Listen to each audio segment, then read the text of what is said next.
હવે દિવસે દિવસે ખતમ થઈ રહેલું છે ને આપણે રૂઢિગત ગ્રામ સભા એટલે નોન જ્યુડિશિયલ ભારત સરકાર બરોબર આદિવાસી સરકાર બનાવવાની પડે હવે 2021 ને 22 ની અંદર બજેટ પાસ થઈ ગયું કે દરેક ગ્રામ પંચાયતોને જેટલા ગૌચર અને પડતર જમીન છે તે કલેક્ટર ડીએસપી મામલતદાર દ્વારા દરેક આદિવાસીઓના પંચાયતોમાં જમીન જતી રહેવાની છે એટલે આપણે એકબીજા અંદર ઝઘડાવાની કોઈ જરૂર નથી ને આપણે દરેક આખા ધ્વજમાં પડાવીને રૂઢિગત ગ્રામસભા બનાવવી પડે એવા વ્યક્તિ જો કે મુખી બનાવીએ યુવાન વ્યક્તિ જોઈએ અને કાળી રાતનો માણસ ગમે તે પ્રશ્ન થાય તો ગોમ માટે કાળી રાતનો વાત કરવી પડે અને લાલચ અને લોભ પણ ના જોઈએ માણસ ગમે તે લોકો પૈસાની લાલચ આપે તો આપણે એની વાત સ્વીકારવામાં નહીં આવે ભારત સરકાર એટલે ભારત સરકાર આપણે આદિવાસી તિજોરી ખાલી છે ભાઈ દિલ્હીમાં ખાલી છે ગુજરાતમાં ખાલી છે ખેતરમાં ખાલી છે ભારત જે બાબા સાહેબે આંબેડકરે બંધારણ લખ્યું એ પણ અનુસૂચિત પોસ્ટ આપણે લાગુ કરતા નથી દેશ આઝાદ થયા 500 વર્ષ થઈ ગયા પણ હજી સુધી આપણા આદિવાસી એરિયામાં અનુસૂચિત પોસ્ટ વિસ્તારમાં લાગુ કરતા નથી ને એમ કે દેશના મૂળ માલિક આપણે ખબર નથી માલિક નથી આપણે મજૂરમાં છીએ ભાઈ હજી જાગો અને સંગઠન કરો હજી આપણે આદિવાસી ઊંઘેલા છે ગમે ત્યાં ઢોલ વગાડે તો બસ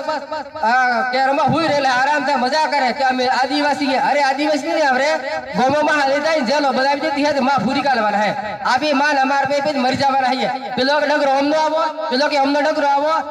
આદિવાસી સરકાર બનશે તો જ આદિવાસી બનશે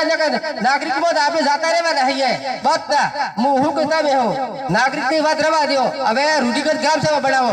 બનાસકાંઠામાં અનુસૂચિત પોસ્ટ એરિયા નથી તો એ પોસ્ટ ગામે રૂઢિગત ગ્રામ સભા બનાવી દીધી બરોબર તો આપણે બધા હુતેલા છીએ ને માં ના માર પાઈએ આતરાહી માર આવે આતરાહી ભાઈ બેહીને તો નાગરિકમાં છીએ એકદમ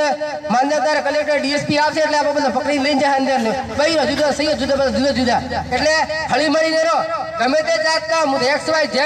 આપણે એકતા એટલે એકતા રહેવાનું આ તો શું કે આપણે બધા જાતિવાદ છે ફલેણો ઓમ કરશે વિરાજ ના હોય પેલો ઓમ કરે ભાઈ રાજકારણ તો પોતાના દીકરા માટે જ કરે મન સરપંચ બનાવો માર સહીવસ માટે કરું બીજા માટે કોઈ કરું ને વોટો લેવા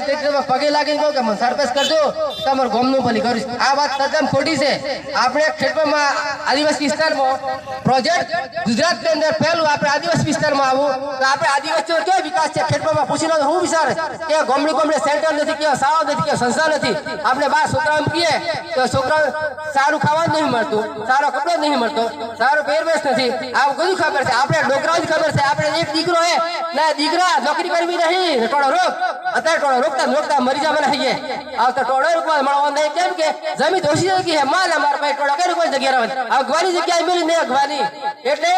છોકરોમાં શિક્ષણ વ્યવસ્થિત કરો બરોબર આપવાની વાત બંધ કરો એટલે એકતા કરવી એટલે એક તીર એક કમાત આદિવાસી એક સમાજ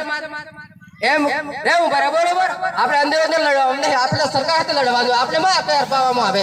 પેલો એક ટોલ વાગે તો દાખો જોજું પડે પીકાતું અત્યારે તો એક ટોલ વાગે તો આમ થાય મકરાહર એવો થાય બળાબી એવો થાય દીકરી હે આપણે જોજવાનું અંદર કેટલો ભ્રષ્ટાચાર છે પણ અંદર આપણે જોજવાનું ભ્રષ્ટાચાર છે આપણે જોજવાનો નકશો એ હવે તમને ખબર છે